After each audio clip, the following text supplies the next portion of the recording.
want to know, is this worth my time? Is this worth my money? And certainly the question of validity, I hope is very clearly defined in that Bill and I have created extremely successful teams everywhere we've been. And obviously, we're not speaking from a very ignorant standpoint. We're talking from almost combined 80 years of doing stuff within this realm of high school tennis. And so that in itself should convince you, but I'm going to let Bill kind of delve into the really nuts and bolts of why this program will work. And if you think it won't work, listen to Bill. You used a great word, validity, because if it's valid, that means it's true. It's worth something. And the other word, see, I have a psych background. So in testing, in psychological testing, there's validity and there's relevance. So with this course has not only validity, but it has relevance. It's relevant to you. Right. It's going to be relevant to your kids. It will resonate with them. They will find value in it. And I have to admit that I haven't been successful everywhere I've gone. There have been some programs that were so out of whack that the kids were running amok, right? That not only did I have marginal improvement with the kids, I mean, some of them improved, the ones that wanted to, but the program proved to be unmanageable. So, you also have to know that. I mean, there's no magic formula, and sometimes you can pour your heart into it and only a few kids are affected, but hey, it's still worth it if there's one. Time spent is never wasted. Right? But all that means is maybe you need to go to a different school. These things work with the people who want them to work. When you're meeting the people who absolutely will fight against everything that works, then it won't work for them. Or make your audience. Yes. I've always believed that. My father took over a team that had never, ever won a single match. And in 2 years, they were the undefeated region title holders for 14 consecutive years. So how do you never won a match to winning a region title every single year and went on to win the CIF, which is the California State title. So it may be, and my dad, when he would lecture years before he passed away, would say, my first year was not a successful year.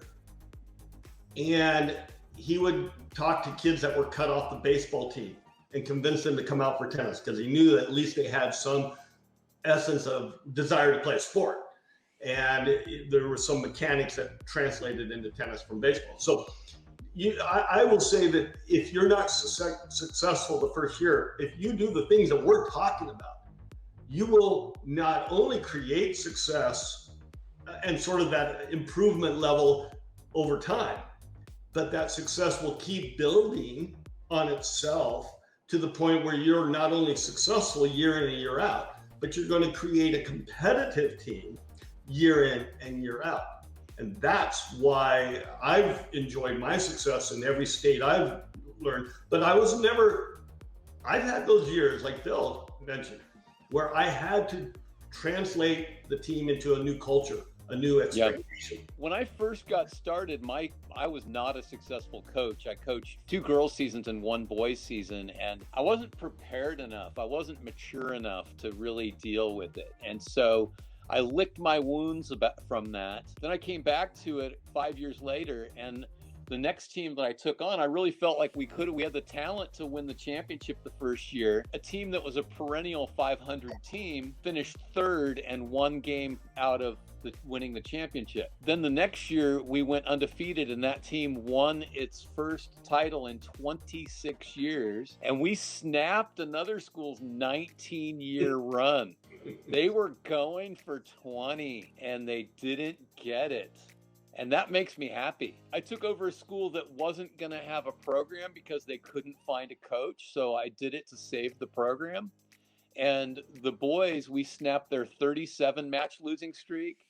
And the girls, we snapped their 71 match losing streak, which means 6 graduating classes came and went with no victory. So that's a well-established losing culture. My best achievement was taking on this team that seemed to always win their league, but always lost first round of the playoffs because they just weren't really interested in trying hard enough. So I came in and said, yeah, we're going to win the North Coast section, right, out of 145 schools.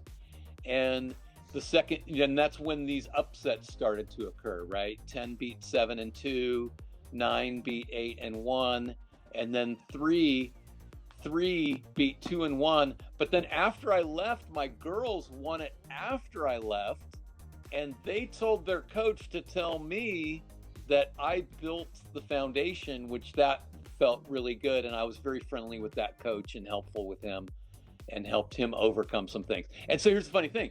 He was about a 3-0 level player, and all the girls had doubts about him, and they wanted to complain to me. And I said, no, you trust that man. Trust him implicitly. Yes, he's not me, but he cares and he will help you. Yes, it's going to work. Absolutely. Well, the final statement here is you will create a reputation that will elevate you, your team, your individual players, your school, your program to new heights. I'll leave it at that. All right. That's a wrap. Ready? Ready? Go. Go.